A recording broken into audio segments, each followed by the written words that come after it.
Mario et Sophie. Sur le déroulement du spectacle. Je viendrai bien sûr vous voir en coulisses. Là, on va faire rentrer le public. Je veux du calme. Vert et rose, sur fond noir, pareil au petit meuble d'en haut. Tu devrais bien te marier. Seigneur mon Dieu, deux grosses mains rouges se débattant dans des... Qu'est-ce qu'il a... Et que j'ai souffert en t'attendant. Ce que Conseil Fleur te dira, que si j'avais l'assurance qu'on peut la séduire en 8 jours, j'aurais grand tort de l'épouser. Certainement, mais quelles apparences. Je ne vous demande pas un plus long délai.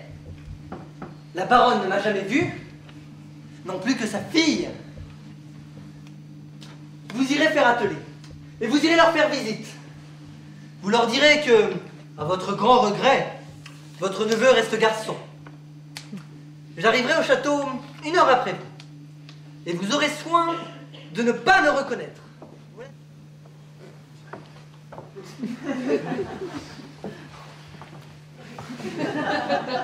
Mon neveu n'a pu venir avec moi. M'a chargé de vous présenter ses regrets et d'excuser son manque de parole. Ah bah, il ne vient pas? Vraiment? Voilà ma fille qui prend sa leçon de danse.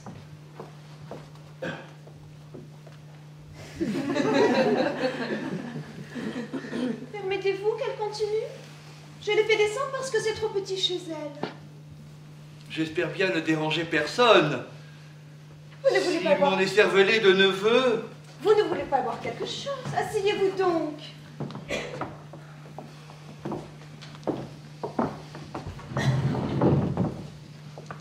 Comment allez-vous? Mon neveu, madame, est bien fâché.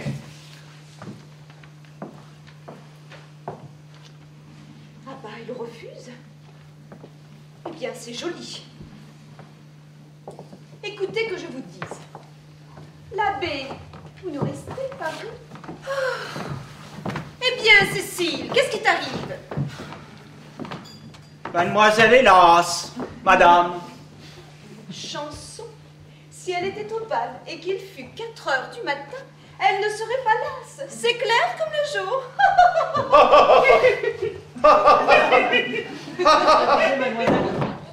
Mais uniquement pour vous prouver que j'aurais tort de l'épouser. Mon plan est fait, la batterie pointée. Et jusqu'ici, tout va à merveille. Vous avez tenu votre promesse, comme Régulus ou Hernani. Vous ne m'avez pas appelé mon neveu, c'est là le principal et le plus difficile. Me voici reçu, hébergé, couché, dans une belle chambre verte, de la fleur d'orange sur ma table et des rideaux blancs à mon lit. C'est une justice à rendre à votre baronne. Elle m'a aussi bien recueilli que mon postillon m'a versé. Maintenant, il s'agit de savoir si tout le reste ira à l'avenant. Je compte d'abord faire ma déclaration. Secondairement, écrire un billet. C'est inutile. Je ne souffrirai pas que cette mauvaise plaisanterie s'achève. Vous dédire comme vous voudrez. Je me dédie aussi sur le champ. Mais mon neveu... Dites un mot, je reprends la poste et je retourne à Paris. Plus de paroles, plus de mariage. Vous me déshériterez si vous le voulez. C'est un guépier incompréhensible. Il est inouï que je me sois fourré là. Mais enfin, voyons, que vas-tu faire? Songez mon oncle à notre traité.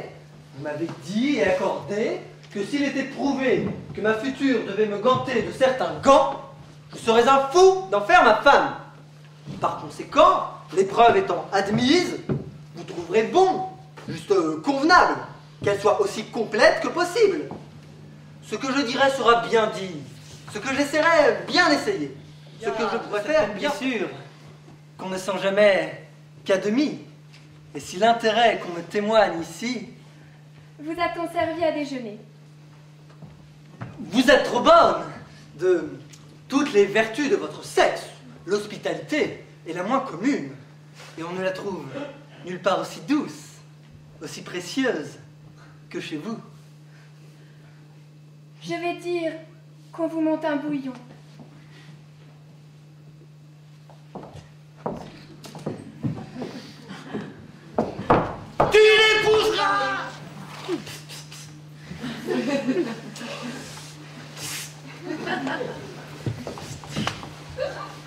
Madame, j'ai 2 mots à vous dire qui sont de la dernière importance.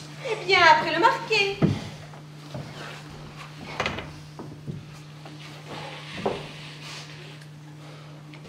Cinq cartes valant 45. Non, cela ne vaut pas. Mais qu'est-ce donc? Je vous prie de m'accorder un instant. Je ne puis parler devant un tiers. Et ce que j'ai à vous dire ne souffre aucun retard. Mais vous me faites peur. De quoi s'agit-il? Madame, c'est une grave affaire et vous allez peut-être vous fâcher contre moi. La nécessité me force de manquer à une imprudence que ma promesse m'a fait accorder. Le jeune homme à qui vous avez donné l'hospitalité cette nuit est mon neveu. Quelle idée. Mais il désire approcher de vous sans être connu. Je n'ai pas cru m'affaire en me prêtant à une fantaisie qui, en pareil cas, n'est pas nouvelle. Oh mon Dieu, j'en ai bien vu d'autres. Mais je dois vous avertir qu'à l'heure qu'il est, il vient d'écrire à Mademoiselle de Mantes et dans des termes les moins retenus. Ni mes menaces ni mes prières n'ont pu le dissuader de sa folie. Et un de vos gens, je le dis à regret, s'est chargé de remettre le billet à son adresse.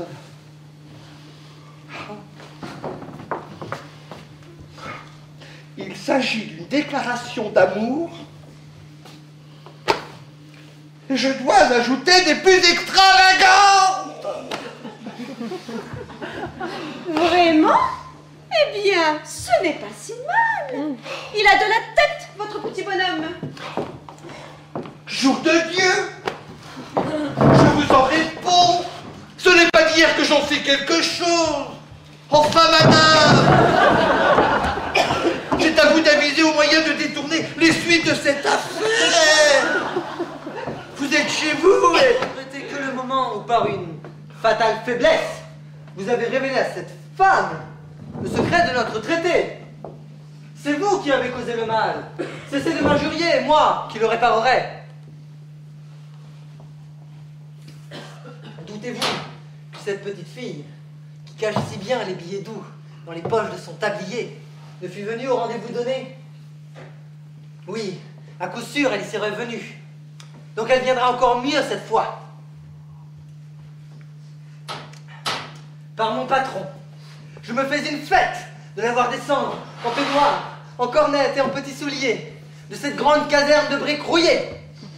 Cette jeune fille, je ne l'aime pas, mais je l'aimerais, que la vengeance serait la plus forte et qu'elle tuerait l'amour dans mon cœur. Je jure qu'elle sera ma maîtresse, mais qu'elle ne sera jamais.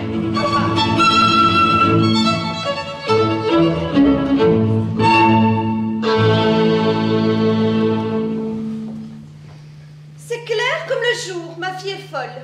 C'est un vertige qui lui a pris. Elle me crie. Je me trouve mal. Vous concevez ma position. Et justement, dans ce moment-là, je vois arriver une voiture. Je n'ai eu le temps d'appeler Dupré. Dupré n'y était pas. On entre, on descend. C'était la marquise de Valangauchard et le baron de Villebouzin. Lors du premier cri, j'ai hésité. Mais que voulez-vous faire? Je la voyais là étendue à terre, sans connaissance. Elle criait à tue-tête. Et j'avais la clé dans la main. Conçoit-on ça? Je vous le demande. Ma fille, qui se sauve à travers champs, et 30 voitures qui rentrent ensemble. Je ne survivrai jamais à un pareil moment.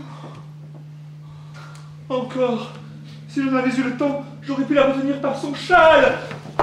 Enfin, ou du moins, par mes prières, par mes justes observations. Quand elle me fait charmant. Ce soir, quand j'ai reçu votre lettre et que j'ai vu qu'il s'agissait d'un rendez-vous dans les bois, c'est vrai que j'ai cédé à une envie d'y venir qui tient bien un peu du roman. Mais c'est que j'y ai trouvé aussi un peu de réel à mon avantage. Si ma mère le sait, et elle le saura, vous comprendrez qu'il faut qu'on nous marie. Que votre oncle soit brouillé ou non avec elle, il faudra bien se raccommoder. Oh, j'étais honteuse d'être enfermée. Au fait, pourquoi la jeter? La paix est venue. J'ai fait la morte. Il m'a ouvert et je me suis sauvée. Voilà ma ruse. Je vous la donne pour ce qu'elle vaut. Suis-je un renard pris à son piège? Ou un fou qui revient à la raison?